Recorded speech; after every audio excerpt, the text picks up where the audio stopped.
अस्सलामुअलैकुम guys and welcome to Learning Hub. आज मैं आप लोगों को सेकेंड ईयर मैथ्स की बुक की चैप्टर नंबर 3 जो कि डिफरेंशिएशन है उसकी एक्सरसाइज 3.4 का क्वेश्चन नंबर 15 कराऊंगा, जो कि एक बहुत इंपॉर्टेंट क्वेश्चन है। ये शॉर्ट में आने का बहुत चांस है और आई नो ये दिखने में बहुत स्केरी लग रहा है, बट अभी मैं आप लोगों को ये सवाल सॉल्व करके दिखाता हूँ, समझाता हूँ और आप लोग बोलोगे कि यार ये कितना ईजी क्वेश्चन था, हम लोग फालतू में देख के उसको परेशान हो रहे थे। So let's start. तो पहले हम लोग ये लिख लेते हैं कि हम लोगों ने प्रूफ क्या करना है। ओके, तो हम इस तरह लिखेंगे टू प्रूफ, हम लोग कॉलन का निशान बनाएंगे और फिर जो हमें प्रूफ करना है हम पहले लिखेंगे वो। तो कि हर चीज़ हमारे पास हम यहाँ पे सोल्यूशन में लिखी हो और हमें बार बार किताब की तरफ ना लिखना पड़े। तो हमें प्रूफ करना है ये। मैं पहले मैं लिख लूँ, फिर मैं आप लोगों को ये रीड करके भी बता दूँगा।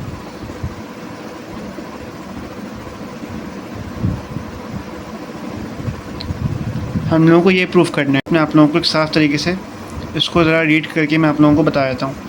लिखा है 2y - 1 multiplied by derivative of y।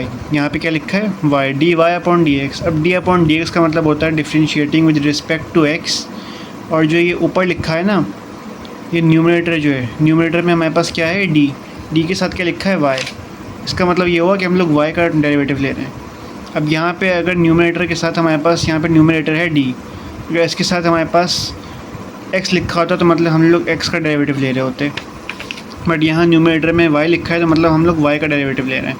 तो 2y - 1 multiplied by derivative of y equals sec square x। Sec मतलब सीकेंड। तो अब हम लोगों ने ये प्रूफ करना है।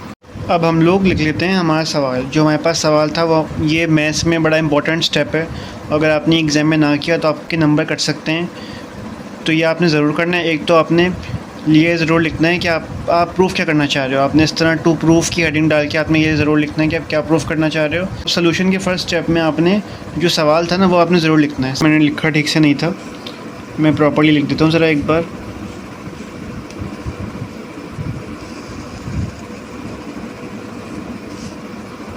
सही है।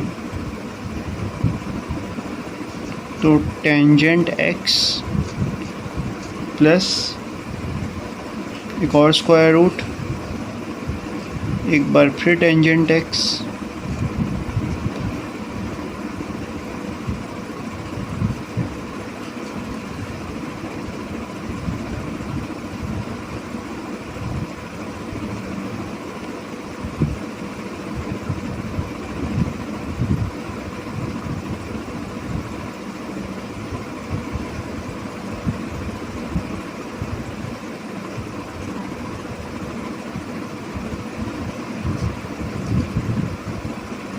अब पहले तो सवाल समझना बहुत इंपॉर्टेंट है। सही है। सवाल क्या हमें दिया हुआ है, y equals to square root of tangent x plus square root of tangent x plus square root of tangent x। तो मतलब ये एक ही चीज़ हो जा रही है बार बार। सही है। तो ये पूरी सीरीज़ चल रही है, जैसे कि आप देख सकते हैं। जब इस तरह प्लस का निशान हो, फिर 3 डॉट हो, फिर दोबारा प्लस का निशान हो और आगे एक और वैल्यू लिखी हो, तो मतलब ये पूरी सीरीज़ चलती आ रही है। और यहाँ पे सबसे एंड में क्या वैल्यू लिखी हुई है, इन्फिनिटी। मतलब यही सीरीज़ जो है ना, ये सेम चीज़ जो है इन्फिनिटी तक चलती रहेगी, चलती रहेगी, चलती रहेगी। ये चीज़ ख़त्म ही नहीं होगी कभी। सही है। तो ये मैं आप लोगों को समझा देता हूँ। ये सीरीज़ चल रही है, सीरीज़ टिल इन्फिनिटी। ये सेम चीज़ चलती रहेगी, ये ख़त्म ही नहीं होगी। सही है। यही सेम चीज़ जो यहाँ पे लिखा हुआ है, square root of tangent x plus square root of tangent x plus square root of tangent x, ये पूरी सीरीज़ ऐसे ही सेम टू सेम चलती रहेगी। ओके। तो अब हम लोग क्या करेंगे, जो हमें प्रूफ करना है वो प्रूफ करने के लिए हम लोग सबसे पहले स्क्वायरिंग ऑन बोथ साइड्स करेंगे। ओके।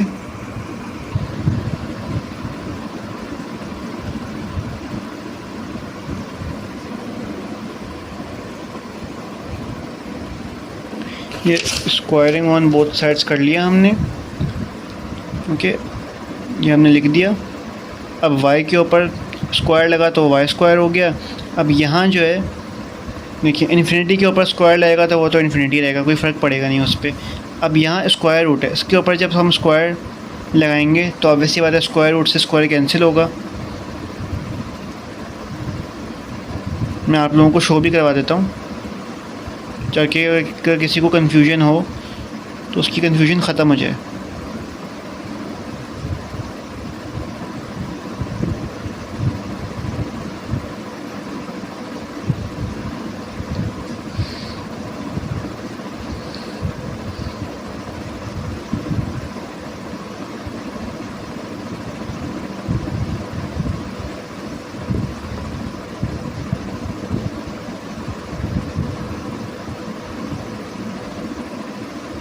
अब मैं काम करता हूँ, मैं सेपरेटली स्क्वायर लगा देता हूँ। इस टर्म पे अलग स्क्वायर लगा देता हूँ, इस पे अलग स्क्वायर लगा देता हूँ मैं। हालांकि इन्फिनिटी पे स्क्वायर लगाऊंगा तो भी रिज़ल्ट सेम ही आएगा, बिकॉज इन्फिनिटी चेंज नहीं हो सकती। इन्फिनिटी इन्फिनिटी रहेगी, और जो चीज़ भी इन्फिनिटी से मिलेगी, मतलब कोई भी पावर इन्फिनिटी से मिलेगी तो वो ख़ुद भी उसी का हिस्सा बन जाएगी।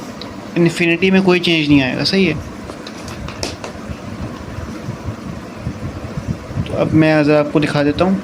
ये हुआ कैंसिल, स्क्वायर से स्क्वायर रूट कैंसिल हुआ, तो हमारे पास यहाँ पे आ गया 10x प्लस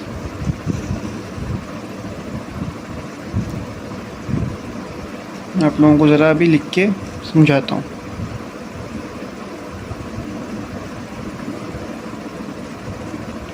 मैंने क्या कहा था, इन्फिनिटी में कोई भी पावर हम लगाएंगे, स्क्वायर हो क्यूब हो, वो इन्फिनिटी का हिस्सा बन जाएगी। इन्फिनिटी में कोई चेंज नहीं आएगा, वो एज इट इज़ रहेगा। तो अब आप लोगों ने एक चीज़ नोट की, हमें सवाल में y की वैल्यू क्या दी हुई है। ये जो सेम रिपीटिंग सीरीज़ है ये इन्फिनिटी तक चलती रहेगी। वो क्या थी, square root of 10x plus square root of 10x plus square root of 10x, यही सेम चीज़ चलती रहेगी टिल इन्फिनिटी। और अभी स्क्वायरिंग ऑन बोथ साइड्स करने के बाद हमें क्या मिला, देखिए एक साइड पे तो हमें सिर्फ 10x मिल गया, बट दूसरी साइड पे आप लोगों ने इसमें इस दिखाता हूँ, इस पूरी की पूरी यहाँ से लेके यहाँ तक इस पूरी सीरीज़ में, और आपने इसमें कोई सिमिलैरिटी नोट की। क्या सिमिलैरिटी है, ये पूरे के पूरे दोनों सेम है। यही सीरीज़ जो है हमारे पास यहाँ पे भी आ गई है। तो हम लोग इसकी जगह हम लोग चाहें तो सिंपली y भी लिख सकते हैं। हम लोग क्यों लिख सकते हैं इसकी जगह y, because y is equals to this series.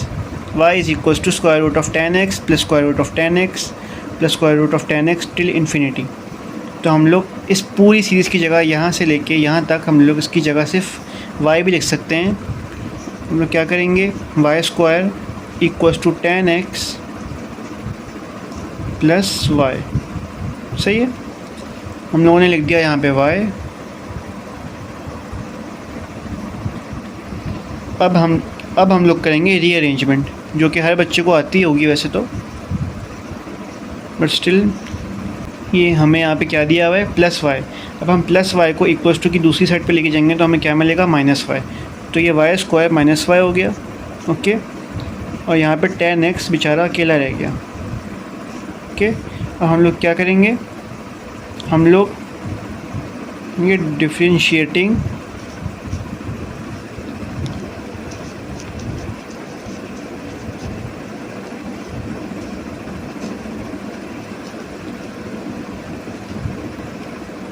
with respect to x on both sides, okay, not just one side, on both side। कोई भी प्रोसेस करेंगे हम लोग तो वो दोनों साइड पे होगा। देखिए वाई स्क्वायर माइनस वाई, इस पूरी टर्म पे डी अपॉन डी एक्स लग गया। आप लोगों को तो पता ही है टेंजेंट एक्स का डेरिवेटिव क्या होता है। मैं भी आप लोगों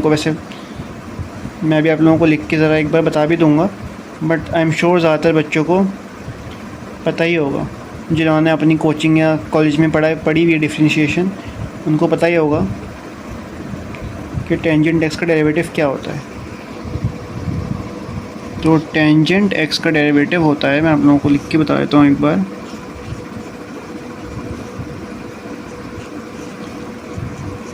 सीकेंड स्क्वायर एक्स, सही है,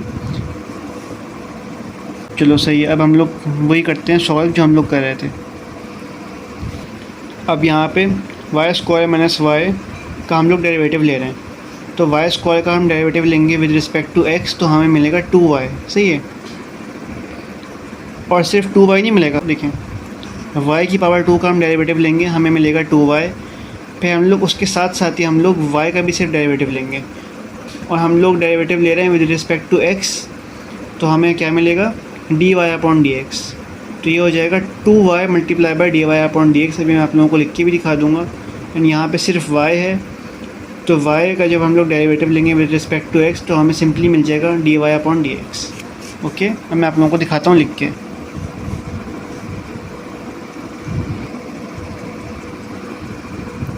तो ये आप लोग देखना अभी।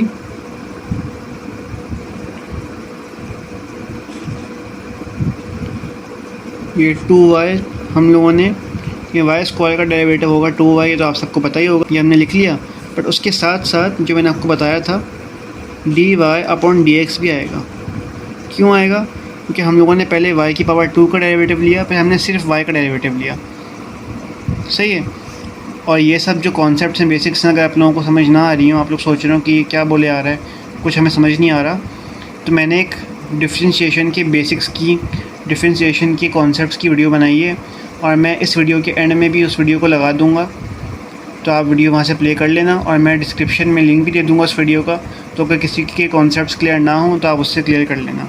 सही है। फिर माइनस हमारे पास क्या था, y था हमारे पास, तो y का हम लोग डेरिवेटिव लेंगे विद रिस्पेक्ट टू x, तो हमारे पास सिंपली आ जाएगा dy अपॉन dx। और यहाँ पे क्या मैंने बताया था आपको, डेरिवेटिव ऑफ टेंजेंट x क्या होता है, सेक स्क्वायर x। तो इस पूरे की जगह क्या आ जाएगा, सेक स्क्वायर x। तो यहाँ सेक स्क्वायर x आ गया। अब हम लोग, अब आप सोच रहे हो कि आप क्या करें, तो यहाँ पे आपको दिख रहा है कोई चीज़ कॉमन आ रही है, यहाँ पे डेरिवेटिव ऑफ y कॉमन आ रहा है, dy अपॉन dx यहाँ पे कॉमन आ रहा है।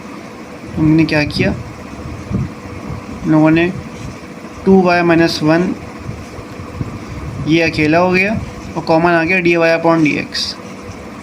अब देखो 2y dy अपॉन dx, यहाँ इसमें से हम लोगों ने dy अपॉन dx निकाला, तो हमारे पास क्या रह गया, सिर्फ 2y। फिर हम लोगों ने माइनस dy अपॉन dx में से dy अपॉन dx कॉमन ले लिया, तो फिर हमारे पास क्या बचा, -1। इस तरह हमारे पास 2y माइनस 1 आ गया और बाहर कॉमन dy अपॉन dx आ गया। और इक्वल्स टू की उस साइड पे हमारे पास था सेक स्क्वायर x, जो मैंने आपको बताया किस तरह आया। और आप लोगों को कोई सिमिलरिटी दिख रही है? अभी आपको ऐसा लग रहा है कि ये चीज़ तो हमने अभी थोड़ी देर पहले भी देखी थी सवाल के स्टार्टिंग में। मैं आपको दिखाता हूँ कहाँ दिखी थी। यही तो हमें प्रूफ करना था, तो हम लोगों ने बड़ी आसानी से ही अपना सवाल ख़त्म कर लिया है। हमें जो प्रूफ करना था हमने प्रूफ कर लिया है। अब हम सवाल के एंड में लिख देते हैं हैंस प्रूफ्ड। आप लोगों को लग रहा होगा बहुत ही स्केरी क्वेश्चन, बट आप लोगों ने देखा कितना इजी सवाल निकला। और कैलकुलस में अक्सर ऐसा ही होता है, सवाल दिखने में बहुत स्केरी लगता है, बट उसका सलूशन और उसका आंसर बहुत आराम से हो जाता है। सलूशन भी बहुत आराम से हो जाता है पूरा, और आंसर भी बहुत आराम से आ जाता है। सवाल होते ईजी हैं, बस दिखने में स्केरी लगते हैं। अगर आप लोगों को कोई बात समझ ना आई हो तो प्लीज़ कमेंट्स में ज़रूर आप लोग सवाल करिएगा, क्वेरीज अपनी करिएगा, मैं जवाब दूंगा एज सून एज़ पॉसिबल। और अगर आप लोगों का कोई फ़ीडबैक हो तो आप लोग वो भी ज़रूर दिएगा। Good bye.